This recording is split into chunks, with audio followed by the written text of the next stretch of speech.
Your lifestyle experience of what African tourism is about to change with the injection of young black female entrepreneurs into the market. I speak to Vimbaye Masiyiwa, who's reshaping the narrative around tourism.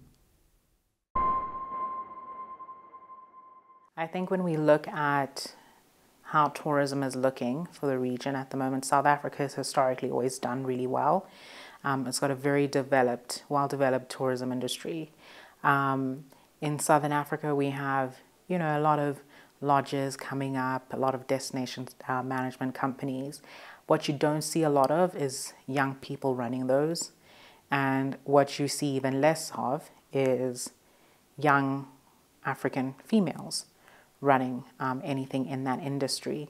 And I think, as if I look at myself, it's me coming into this industry has been about wanting to be part of those who take ownership of the African narrative, and how the world sees Africa is really important to me, which is why I think it's a great industry to have put myself in. I know there are many others that are like myself out there, maybe exploring it in different ways, not necessarily safari lodges.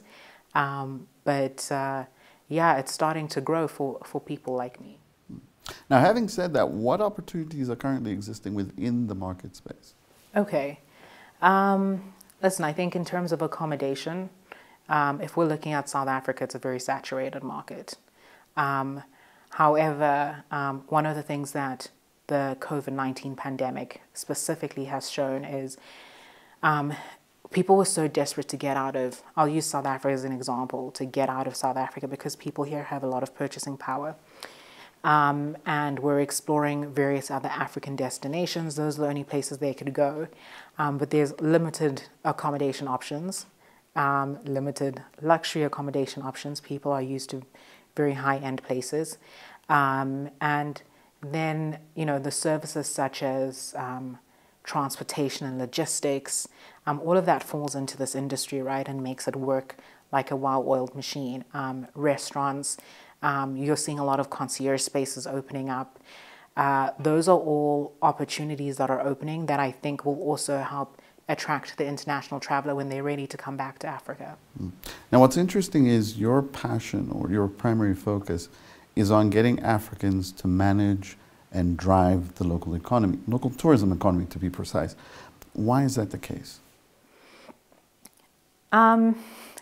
It's about ownership for me. I think we don't own our stories. We don't, I love going on safari. I love to experience, good things in life, but it bothers me when we get to nice properties and the only people of color or the only African people you see are, the lowest level of service providers. And it's interesting, it's because opportunity hasn't been available for them, right? And I think for myself, I want to be in this industry to open those doors of opportunity. So we look at training, for example, right? We have a property that sits in Chisuma Village, which is about 20 minutes outside of Victoria Falls. 90% of our staff, which we've already employed before we started operating, just because we want to invest in human capital. 90% of them at all levels are from the community.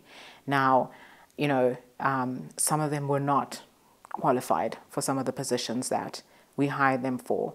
But because we're looking at what do we want this community to look like in the next 3 to 5 years, the investment that we're making in those individuals is skills. So we're providing them with computer training. We're providing them with access to online courses on hospitality, on professional guiding and all of that. For me, that's what I'm so passionate about within this industry. And it's why I've decided to dedicate this period of my life to it. Now, having said that, what should then be the role of regional tourism in terms of promoting the local economy? So I think one side of it is obviously,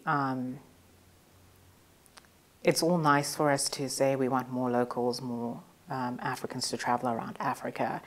But the other part of it is we want them to, I want my fellow Africans to value what we offer as a continent, right?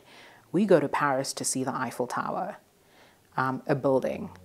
Our equivalent of the Eiffel Tower is the fact that we have the Big Five. Like, who else has the Big Five? Or that Rwanda has the mountain gorilla. Now, you're willing to go and spend so much money to see a building that's standing. What about these incredible, majestic animals that sit on our continent, right? And I think the other part of it is the education that comes from that is if you educate someone about what it means to have the mountain gorilla and what kind of money that can bring into an economy and what that can do for the standard of living, people value it more. My name is Vusanova, and I'd rather go blind than not to watch Joburg Today.